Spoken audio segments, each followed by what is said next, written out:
No, če piše Outlander, to pomeni, da je treba iti ven, da je treba iti v naravo.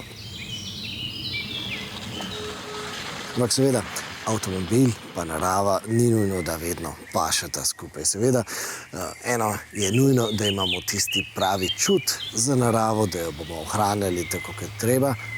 No in zdaj imamo vzorčen primer, ko slišimo neodgovorno ravnanje v naravi. No, takšen zvok v naravo pač preprosto ne paše, ker takšen zvok naravi ne paše živalim.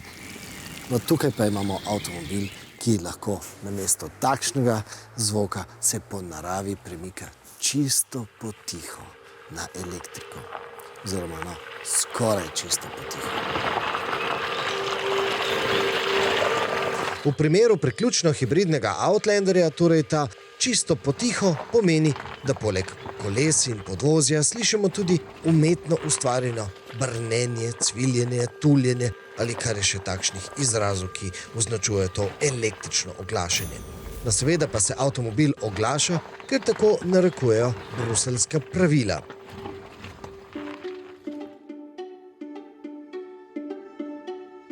Glede na to, da se zima še noče posloviti, mislim, da je treba intervju začeti s čajem, ne? Res je. Ampak, okej, če pogledamo, tukaj piše 1500 vatov. Res. Pa da imamo tukaj eno energijsko najbolj potratnih električnih naprav, koliko bomo s tem porabili baterije v praksi? Ja, zdaj tukaj je v bistvu samo vprašanje matematike, ne? Če imamo mi 1500 vatov zmogljivost na vtičnicah, obeh, torej na sprednji in zadnji skupaj, pomeni, da lahko torej 1 uro porabimo 1,5 kWh ali v 10 urah 15 kWh. Če bi ta gorivnik oziroma grelnik gorel torej 10 ur, ne bi spraznili celotne baterije pogonske. Z drugimi besedami ne rabimo se sekirati, lahko si privoščimo to, ker je dovolj velika baterija, ne? Tako. Zdaj za povprečno gospodinjstvo, ki porabi približno 7 kWh na dan, to pomeni, da avto bi v primeru sile lahko poganjal celotno hišo približno 3 dni. Se pravi, vehicle to grid, Tako. to tukaj dejansko funkcionira. Tako. Če gremo kampirati ali kjer imamo manj porabnikov, pomeni, da bomo poganjali lahko razne zunanje naprave precej dlje, tudi kakšen teden ali pa še kaj več. Ampak kakšno indukcijsko ploščo na kampiranju? Do 1500 vatov lahko vse deluje. Torej, če imamo indukcijsko ploščo, ki ima višjo nazivno moč, se moč temu primerno omeji. Torej, govorimo recimo 1400, 1200 ali pa 1000 vatov, ne? Enako govorimo za grelnike in za ostale višje porabnike, tudi kakšne močnejše sesalnike, če gremo recimo čisto avto. Ker ga? Limono in ingver, prosim. Ta Mitsubishi Outlander je, kot vemo, v bistvu zelo popularen avtomobil v marsikaterem evropskem kampu. Tako.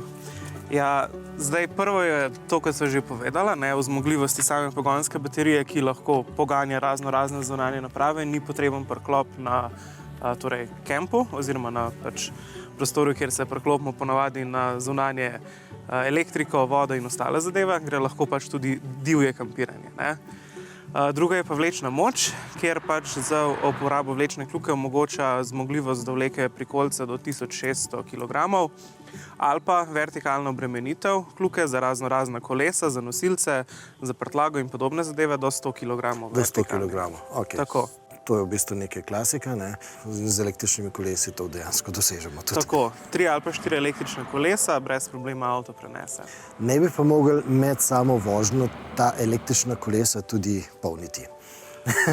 Večji problem bo zaradi prtljažnika, ne zaradi uporabe vtičnic. A pa dela, se pravi med vožnjo normalno? Načeloma vtičnica dela tudi med vožnjo. Če bi recimo hotel polniti, ne vem, laptop, televizijo noter prinesti, tudi to je ena opcija, igrati igrice, se vse da. Se pravi, če imamo mali hladilnik noter, v bistvu meso in to pa brez problema. Tako. Mitsubishi je tudi seveda zelo popularen ne samo v kampu, ampak tudi na takšnih lepih koncih Slovenije oziroma koncih Evrope, sveta. Težje dostopnih. Težje dostopnih. Zdaj, kakšne so zdaj te terenske karakteristike tega avtomobila? Ja, zdaj prvo bo oddaljenost od tal, 199 mm, če smo čisto točni. Druga bo potem celoten plug-in hibrid sistem oziroma priključno hibridni sistem z štirikolesnim električnim pogonom. In ta štirikolesni pogon je zdaj malo drugačen, kot pa smo ga bili navajeni. Tako, malo včasih, drugačen. ne? Sistem v bistvu bazira na sprednjem in zadnjem električnem motorju, ki imata skupno 185 kW moči. In tukaj ni nobene mehanske povezave. Ni mehanske povezave, samo električna povezava. Zadnji elektromotor je malo močnejši, ima 100 kW, medtem ko sprednji motor ima 85 kW in tudi opravlja funkcijo generatorja. 450 Nm navore je na voljo tako rekoč od nič obratov. Ne? Ni zakasnitev med tem, da bi se recimo bencinski motor zavrtel in preko mehanskega pogona to prenesel na kolesa. Je precej bolj odziven. Ampak deva se res dejansko zdaj dotakniti pogonskega sklopa, zato ker, kakor sem bral, tukaj v bistvu imamo zdaj na nek način tudi vzporedni in zaporedni hibrid. Tako je. Zdaj bencinski motor večinoma deluje v načinu generatorja. To pomeni, da polni električni sklop ali pogonsko baterijo ali pa preko baterije direktno v kolesa, če je slučajno pogonska baterija že prazna. Drugi način je pa potem direktni pogon, se pa uporablja zelo poredko. Govorimo potem o stalni višji hitrosti, torej na avtocesti ali pa obleki prikolice pri neki stalni hitrosti, pa bencinski motor pomaga tudi pri pogonu samo na prednja kolesa. Ostala kolesa, torej zadnja, se pa še vedno poganjajo samo na električni motor.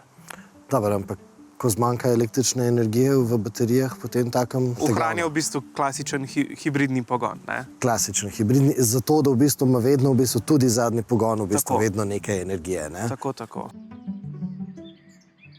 86 km ponuja kombinirane električne vožnje, mi pa smo si med testiranjem redno privoščili tudi dinamično ovinkarjenje in zato dosegali dobrih 65 km električne avtonomije.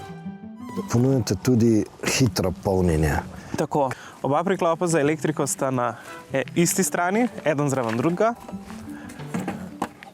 Tako. Aha. Tako da za vsakdanje uporabo odpremo levo loputo, kjer je standarden tip 2 priključek, medtem ko za hitro polnjenje se pa potem uporablja čademo priklop. Ok, je pa res, da teh priključkov je čedalje manj. Je čedalje manj, še vedno sicer obstajajo, je pa opcija tudi dokupiti adapter za CCS2. Tako. Aha, ok. Koliko je potem hitro polnjenje tukaj? Pol ure za 80%. Na 50 kW. Tako, na 50 kW polnilnici. Ok.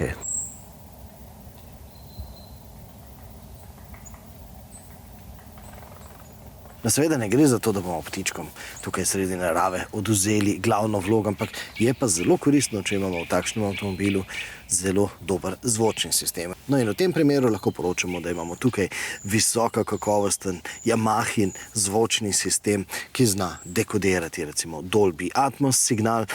Predvsem iz uporabniškega stališča pa lahko poročam, da je zelo dober, ker je malce bolj prezenten. Se pravi, tisti srednji toni, ki se ponavadi včasih izgubijo tam daleč nekje v ozadju, tukaj dejansko pridejo do izraza. Se pravi, govorim o petju in pa o kitarah. Skrivnost tega prezentnega zvoka je verjetno tudi v eni posebni membrani za srednje tone. Komercialno ime te membrane je Zylon. Zvočni sistem pa je zanimiv tudi zato, ker ponuja nekaj neobičajnih rešitev, kar se tiče zvoka. Namreč zvočno sliko lahko ta avtomobil prilagaja tudi delovanju klimatske naprave, se pravi ventilatorjem, in samodejno zna prilagajati tudi glasnost glede na ropotanje brisalcev v primeru dežja. A pozor, 1500 W zvoka raje ne izkoriščajte sredi gozda, sicer ne boste nič kaj bolj okoljsko ozaveščeni kot pa tisti motokrosist z neregistrirano krosko z začetka tega prispevka. Seveda razumemo, da se električni avtomobil mora oglašati, da s tem opozarja svoje mimoidoče, sploh v tistih počasnih mestnih okoliših, kjer govorimo o mikromobilnosti, se pravi tam, kjer imamo stik različnih tipov udeležencev v prometu. Na ta način avtomobili skrbijo za višjo varnost. Ampak ne razumemo pa, zakaj tega zvoka ne moremo ugasniti, recimo s stikalom. To bi nam omogočilo, da bi potem, ko se vozimo po teh lepih, idiličnih cesticah po gozdovih, se vozili dejansko res čisto potihem. Če bi pa seveda srečali na teh poteh kakšnega pohodnika ali pa kolesarja, bi pa preprosto z enim stikalom spet vključili ta zoprn električni zvok.